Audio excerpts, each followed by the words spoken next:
อกกำลังกายก่อนอยู่รอบไปก่อนเด้อปะดูมาโดดแม่อยู่มาแต่ทงนายังฮอดเจ้าอยู่มาฮะชีบ่ได้บ่ไว้ได้ผลหยาดต้องเมียนอีกได้น่ะให้เพิ่นอยู่เมื่อต่ออยู่เฮือนใหญ่บัดนี้เนาะเมื่อให้งัวกินอยู่คอกพุ่นแหละปะลุงเอ้ยเนาะฝนหากระเช้ามื้อกี้นี่ลงมาอีกแล้วน่ะปอกลงมาอีกเลยเนาะพร้อมแล้วแม่น่ะเจ้าน่ะพร้อมบ่อันตอนลงไปทางหน้ากับได้ให้เพิ่นลงน้ำ2 มื้อ 3 มื้อเลยเนาะเพราะว่าฝนตกพี่น้องเอ้ยเฮียนว่าเป็นวัดเป็นไอไอ้ตาก็เป็นวัดซ้ำทั้งวัดทั้งไอเนาะมาดูฝนนี่มันเฮ็ดให้เป็นวัดเป็นไอได้พี่น้องเอ้ยเนาะโดยก่อนอื่นกลับทักทายสบายดีเทื่อนึงตอนนี้ก็พากันเอาหญ้าขึ้นมาแล้วเนาะต่ออีกพี่น้องเอ้ยมีแต่อันเก่านี่แหละแม่งเกิดก็ได้จะไปทางไหนดอกหลังจากที่ว่าเอามาทงหน้าอะไรกันกินข้าวกินน้ำแล้วเรียบร้อยเนาะตอนนี้ก็จน4 โมงครึ่งพอดีเมื่อผูกงัวเลยบัดนี้เอามาให้งัวกินหญ้าก่อนพร้อมแล้วไปผมได้2 สอบมื้อนี้เนาะตัดเอาได้2 สอบแล้วกันแม่น้องอินเตอร์เพิ่นลงไปตัดได้ให้1พี่น้องตัดเข่าแต่ว่าบ่ได้ฮุบเอาเนาะไปเมื่อทางเฮือนใหญ่พุ่นแหละเพราะว่าเคาะเขาปลูกอยู่พุ่นผลลงมาอีกเลยหากระไข่แน่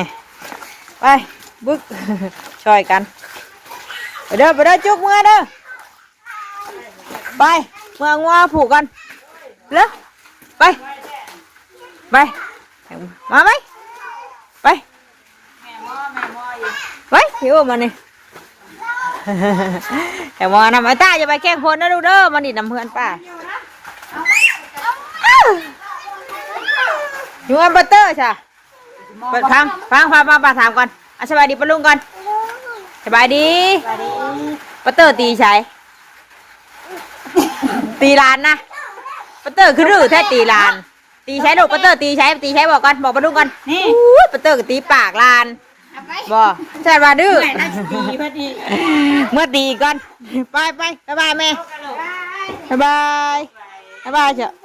เมื่อกันเด้อเมื่อป้าเด้อไอ้คิมบอกคิมไหมบ้าจ้ะเมื่อน้ำป้าเจ้าเมื่อป้าเด้อบายจุ๊บอยากเมื่อน้ำป้าปะลุงเอ้ยไปมาเมื่อผูกงอก่อนเด้อเฮ้ยอย่างเมื่อน้ำป้านี่บายดีป้ากับท่านอาบน้ำอยู่ถ้าอาบบาดเดียวเลยข้ามพุ่นฮะพ้นหยาดได้ดุตานะตาบันเมื่อเตอร์ยุ่งหยาเมื่อไรกูอย่างงัวสิได้แล้วถือพานมขวดนมใช่ดุกันนอนเบื่อแม่น่ะฝนตกเลยนะไหมหมวกกระบอกใช่กระเด็นน้อยเตยวะไว้เท่สะอยู่พันขี้ตมนี่ไรเก่งใช่ปะเพื่อนทำพี่น้องไอ้มึงไงไปกันเนี่ยถือกบบุดไปไงสัญญาณน้ำบ้านนี่สิก็ยังขี้ตมเพียงกลางแข้งนี่เนาะเฮ้ยไปดีไปลุงจ้ะไปดีจ้ะไอ้เตอร์มาปั๊บมาไอ้เตอร์มากันชุบ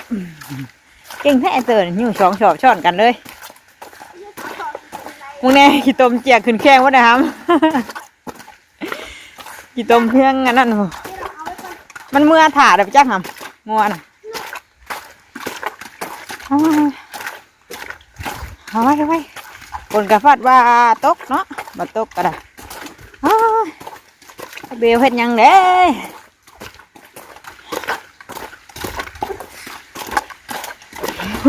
แงเดียววางดมเด้อตกตุยได้เป็นบ้องงัวน่ะฮะโอ้ย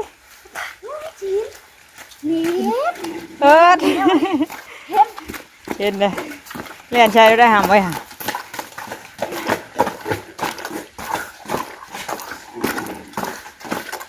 เห็นปะอยู่นี่ปะเคยกินหญ้าอะไรกระถ่ายกินแต่น้ำข้นงัวกันเนาะจะไปทางไหนเดี๋ยวมาทางมันบอกขี้ตมก็ดูเดี๋ยวแม่จะเอาตัวน้ำในนี่เอาเกี่ยวมาก่อนให้มันกินก่อนอันนี้ป้าไปก่อนตัวนี้เอาอุ้มน้องเดี๋ยวแม่หิ้วขึ้นเลย โยกขึ้นไปได้นะ ทั้งขี่อยู่ขึ้นไม่ได้ อึ๊บโอ้เก่งว่ะที่ว่าสิโยกขึ้นมาได้นะ เห็นแล้ว เห็นได้น่ะชอบนี่กันไว้น้ำชันเล่าน่ะจุกอยู่ถาเด้อ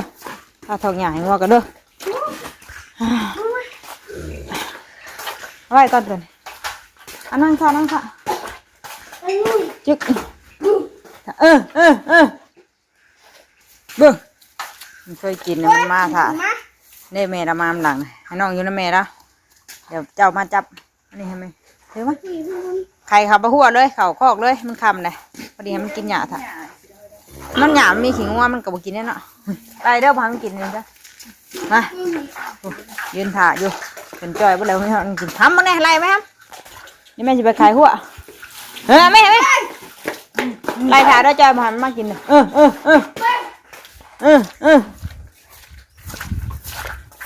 โอ้ยจนบวมเบิดเลยเนาะเอาไรป่ะพี่ฮัมไรมาคอกเลยมันคำเลยการไรมันนี่หลายเถื่อขอผูกอยู่เพื่อนเพิ่นพี่น้องเนาะมันมีหมองผูกเปื้อนหมองคอกหมองเก่ากะ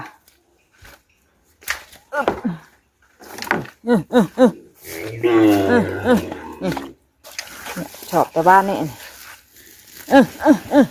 มา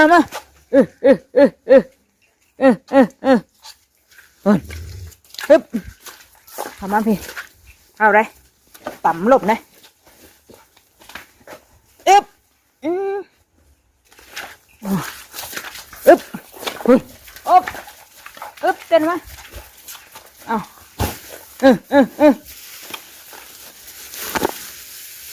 เอากินนี่อันนี้ตัดมาแล้วมันแก่บานเป็นเดือง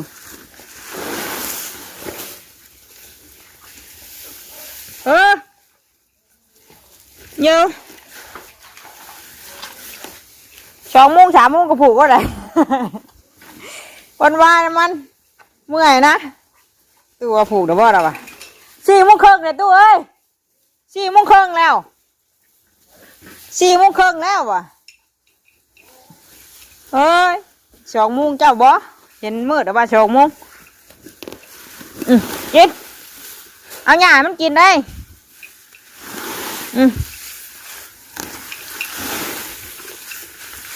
พอดีเข้าง่ายหากินทั้งคนอ้าวนี่แหละพี่น้องไอ้งัวกันเนาะเลี้ยงพอได้อ้าวมันกินหญ้ากินยุแล้วบ่มีเป็นหันเป็นหนีมากพอได้ขายมันบ่เจ็บบ่เป็นแค่นี้ดอกเนาะยันเจ็บเป็นอุ่นๆมากกะสิได้มีเงินมีค่ำกะบ่ได้แก้ไขอยู่อ้าวอินสอบไงเช้านี่กินไปได้2 สอบรวมแล้วก็3 สอบน้ำมันนี่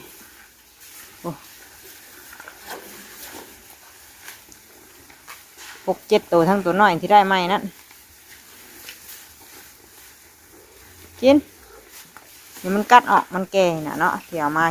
กะเลยตัดเอาอันเกี่ยวมามือเช้านี่ทำห้องประตัดกับอันนี้มันมากับบริกินมานักก็ซื้อมันกัดออกมันแก่แล้วมันกินไม่ได้มันแข็งทีเดียวไงกินมันโกนจะโวกอยู่ประจักษ์ก็พากินงัวกะมันบ่มีหญ้ามีตองมีแต่ถ่ายกินแต่น้ำข้นเนาะหากับบ่ได้มันกระยาพี่น้องเลยมันกระยาคือกันกับห้อยาในงัวกะสัตว์กะพอผูกตารางเฮือนเป็นตู้ที่ใกล้เฮือนนั่นแหละเนาะน่ะพอผูกตารางเฮือนเรานอนอยู่นะมันบ่มีหม่องผูกหม่องที่เคยผูกแต่เก่านะมันเป็นขี้ตมเพียงหัวเข่ามันนี่มันนอนบ่ได้ก็เลยใหญ่มาขอผูกน้ำเพิ่นนี่หัวไก่เฮือนให้เดี๋ยวไก่เฮือนใหญ่ให้เดี๋ยวตรงข้ามกันเนาะเอากินเดี๋ยวจักหน่อยมาผูกเขาก็ให้มันกินหญ้าก่อนเนาะของหญ้าให้มันกินก่อนเดี๋ยวจะเอาเขาคอกบัดนี้คอกกับเปื้อนให้นี่ผูกกับตารางกะเนาะมันโบชูงน้ำไหลเข้ามาเป็นให้เปื้อนบุเรื่องเตอร์ส่วนขี่มันไว้ข้างนึงพี่น้องไว้ใส่ไว้อ่างขี้ฝุ่นใส่พักใส่หญ้าได้ทั้งขี่มันเป็นปุยเนาะ กินคักแน่แล้วมันก็ได้เขี่ยวตัวกิน ฝนก็มาอีกเลยฮะก็ยุดใครแน่เมื่อกี้นี่ตกมาอีกแล้วและอีกคือว่าวันที่15ผมมันนี่ก็หากะหาหนึ่งนี่อีก10 มื้อผมพี่น้องไว้เพิ่นว่าข้าวพายุเขาเนาะการหามื้อนี่ก็ยังไปมายากลำบากเลยเสียแต่ว่ายังอีก10 มื้อพอแห้งนะมันกับบ่แห้งกับแบบนี้แหละพอดีไปมายากลำบากเนาะบางมื้อก็แห้งบางมื้อก็ตกลิ้นยี่อยู่บนมื้อสิแล้วมื้อนี้ก็บ่ขาดสายเลยหากันหยุดน้อยหนึงเมื่อกี้นี่ไอ้ผัดปลามาอีกเลยผมลงไปตัดหญ้านั่นก็ตกเนาะเพลงแต่ฝนนะพี่น้องนี่พี่น้องเอ้ยรักเป็นไอลูกเต้าก็ได้ยังไม่ได้ไปซื้อยาให้ตาซ้ำกินอยู่เพื่อนป้าฮะเป็นไอเนาะกลางคืนมากก็ไอทั้งเป็นไอทั้งเป็นวัดที่มงย่อยอยู่มื้อนี้ไม่ได้ไปส่งไปโรงเรียนซ้ำนั่นกับมื้ออื่นพุ่นแหละมื้ออื่นคือสิบ่ได้ไปดอกมันสิได้ทางกะเพื่อนตอนนี้ขอหยุดไปก่อนเนาะไปยากลำบากมันไปกะสิได้ยันรถยันล่างล่มเจ็บปวดมาแห้งนักแต่เนาะมังนาวกันล่นเดี๋ยวบดได้มังนาวกันเนาะมังนาวลุงจ้อยเพิ่นต่อเอากิ่งมันหลุดเองเนี่ยแหละต่อเอากิ่งมาปลูกอยู่เพื่อนกะได้หลายนั่นเติบได้หมามันก็ลบเติบอยู่มันล่นไปเดี๋ยวจังไงฉันมาปลูกเพิ่นเอาเพิ่นกินหญ้าก่อนเอาเถาะหญ้ากินนะมังนาวก็ได้มาลกปีนี้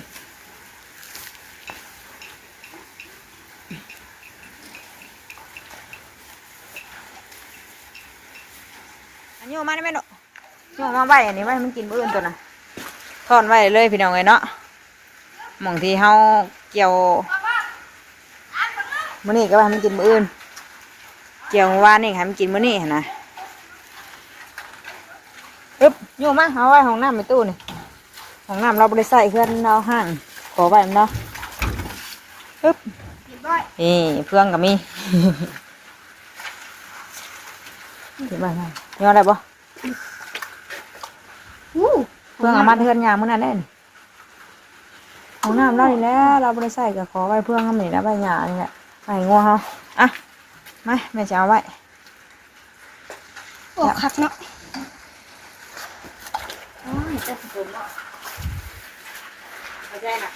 เอามาพี่เอามาให้แม่เอาเขามาเด้กินอื่นเลยเบื่อหา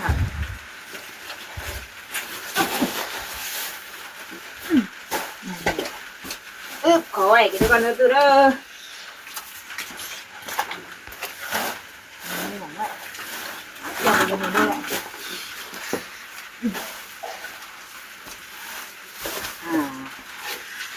นะได้มันอันนี้กินอื่นว้าวมาจูแล้วก็เฮ็ดจังไม่แล้วมันยังไปยังสองกับอันนั่นสองนึงเอามาจากทางหน้าแล้วไปคู่ไปเอาไว้นี่เพื่อนกับมีพี่น้องไว้แต่ว่ายังไม่ทำกินเนาะนี่หยาดิเอาแม่รอดนี่อยู่ไปลอกไว้นี่ไปเดี๋ยวเราจะผูกมันทำมันกินหยาก่อนนี่น้องจุกถาไปนี่เอามาแล้วมันกินบุบเบิ้ลแบบนี้มันอันนั้นมันแก่มันก็ได้บุกินน่ะผูกคนน่ะทำมันกินหยาก่อนจะได้ผูกเนาะมาย่างไว้อยู่ไปย่างน้ำเดินเงี้ยเปื่อนเนาะ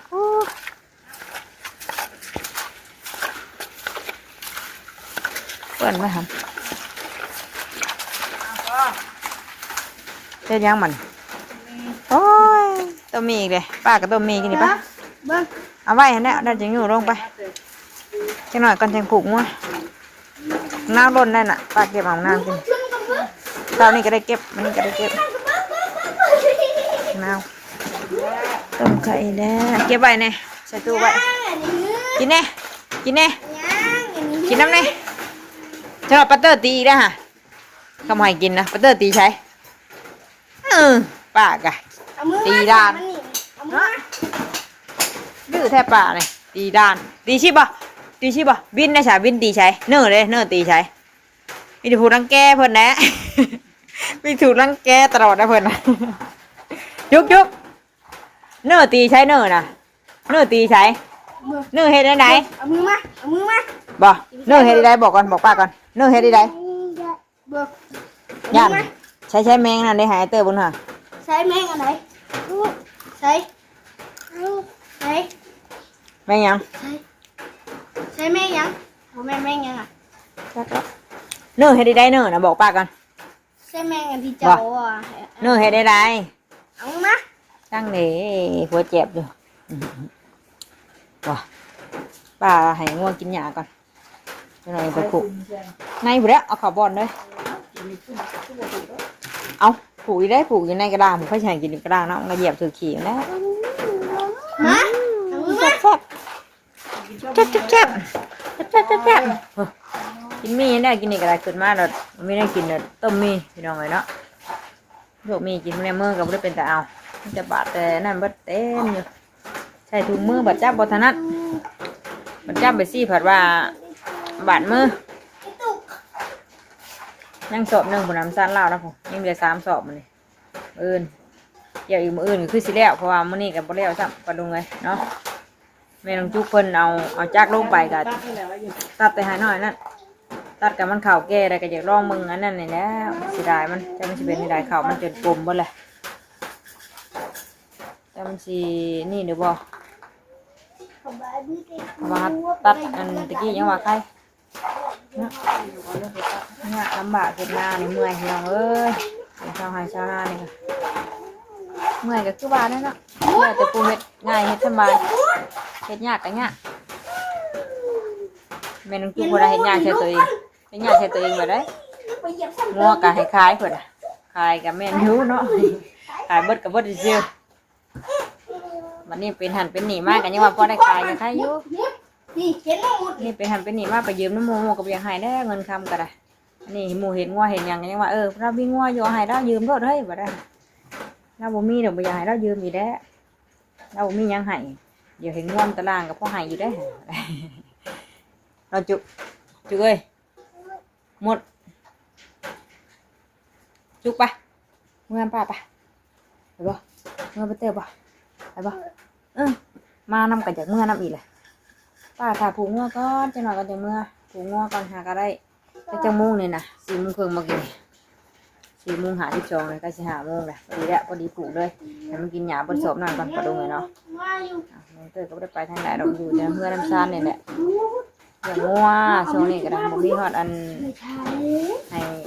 งัวกินหาแต่หญ้าให้งัวกินแต่ละมื้อก็ได้เนาะเราไปทางไหนถ่ายแต่อันเก่าอันเดิมก็จะพอเปิดพอนายกันได้พี่น้องเลยเนาะบุญแยงให้เราหัวกันยังบริวีได้ไหมเมื่อจะอาบน้ำบัดเดียวได้มากันยังอาบน้ำทำจริงกินข้าวแล้วก็ยุ่งยากขึ้นมาที่ต่อไม่งั้นไก่ป่าเนี่ยใช่จุกกินแล้วกินมีอะไรกินนี่ก็ได้งัวขอน้ำมือจะหอมใช่คืองัวมันนี่กินข่าวไปแล้วบ่เห็นหมูมันโดดหัวเข้าไปได้จะงัวไฟนี่ตื่นงัวคนเลี้ยงอยู่บ้านปูบ่มีน้ำบ่มีเดินก็เลี้ยงอยู่บ้านเนาะปูคนมีเดินหน้ากว้างหน้านั่นก็เอาไปให้ไปนะกันหูจุกว่าปกติไปยาวเจ๊มึงเนี่ยปลาดุงเหมือนมึงไงปลาดุงบอกแพงไหมเจ๊คิดดูอ่ะบ่ดื้อบ่จ้าจะปลาดุงบ่จ้าลาปลาดุงเลยไปป้าปลาดุงเลยกินยังน่ะกินยัง